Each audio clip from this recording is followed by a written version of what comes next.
Hello everyone, today we're going to continue the part 2 of our discussion about percent problems. So for our first example, we have what is 60% of 60? So we're going to determine kung ano yung 60% ng 60. So for this example, we'll just be multiplying 60% by 60. So first, convert muna natin tong 60% into decimal. So that would be 60 divided 100, that is 0.6, multiplied by 60, and that is 36. So the 60% of 60 is 36. For our second example, we have what is 12.5% of 80. So in the same way, we're going to multiply 12% by 80 in order to determine the answer. So first, convert muna natin itong 12.5%. That would be 0.125 multiplied by 80, and that is 10. So 10 is 12.5% of 80. So this would be our answer. For our third example, we have 10 is what percent of 9. For this problem, we're going to equate 10. We have 10 equals to what percent, then we multiply it by 9. So we divide both sides by 9. So that would be 10 over 9 equals 9 times 9 over 9.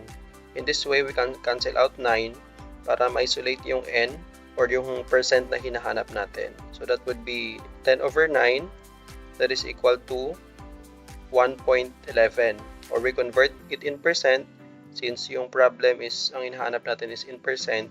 So 1.11 times 100, 111.11. For our fourth example, we have 400 is 500% of what number? So ang hinahanap naman natin is kung anong number na ang 400 is 500% niya. So for this example, we're going to equate 400 equals 500% of n, or 500% of what number. So first, we're going to convert 500 into percent. 500, so we divide 500 by 100, so that would be 5, and we divide both sides by 5. So 400 over 5, divide 5 times n all over 5. The 5 can be cancelled out, so matira na lang is 400 over 5, and that is equivalent to 80. So for this problem, our answer is 80. Meaning to say, 400 is 500% ng 80.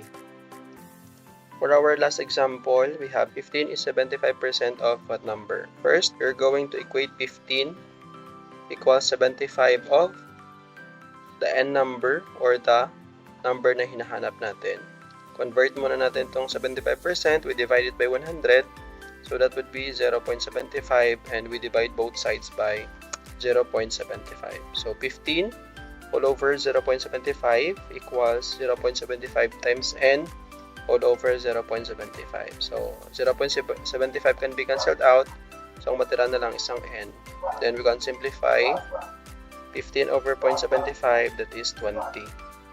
So meaning to say, the 75% of 20 is 15. If you like this video, please don't forget to follow. Thank you.